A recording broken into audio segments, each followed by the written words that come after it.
sulla oli jotakin mielen päällä, mistä sä halusit puhua? No joo, kun tässä työharjoittelun aikana, niin jotenkin mä en osaa oikein niin suhtautua, kun täällä on nyt näitä vanhempia ihmisiä ja potilaita ja näitä ikäihmisiä. Ja jotenkin musta on niin kauhean vaikea, kun mä en tiedä mitä niiden kanssa jutella. Mä on kauhean vaikea niin olla. Joo. Osaatko yhtään tarkentaa? Että...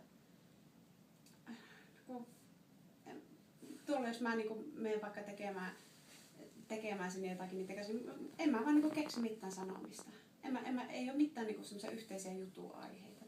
Tai jotenkin, että mä oon ihan lukossa siinä. Joo. Pelottaako sua?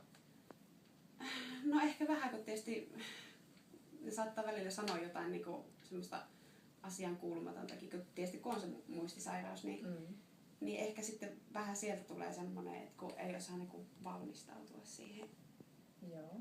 että mitä ne sanoo tai mitä ne tekee. Tai... Joo. Onko sulla joku ajatus, että sä sanot, että sä et oikein tiedä, että mitä sä vastaisit? Onko sulla joku ajatus, että minkälainen sä sitten haluaisit ehkä olla? Tai minkälainen...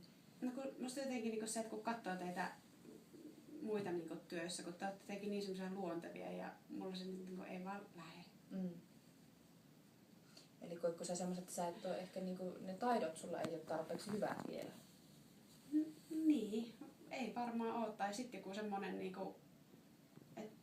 että siinä hetkessä mä en vaan tiedä mitä tehdä tai että jotenkin en osaa enää sitten keskustella. Joo, niin just. No tuleeko sulla mieleen semmoista esimerkkitilannetta, että mitä olisi vaikka joku henkilö sanonut sulle? No jotain mä varmaan menin kysymään, että lähdetäänkö käymään nyt tuossa ulkona. Ja sitten se jotain vaan rupesi siihen menee siitä. Ja ei se kauhean aggressiivinen ollut, mutta vähän semmoinen vihamielinen. Ja sitten mä vaan nyt sitten lähdin sitä pois, kun en oikein tiennyt mitä siinä olisi pitänyt. Niin just, joo. No tuleeko sulla mieleen koulusta tai muusta, että mistä onko puhuttu tämmöisen aggressiivisen potilaan kohtaamisesta? No on varmaan jotain ollut, mutta meillä ei hirveästi kerennyt olla niitä teoriatunteja vielä ennen kuin tämä harkka alkoi. Joo.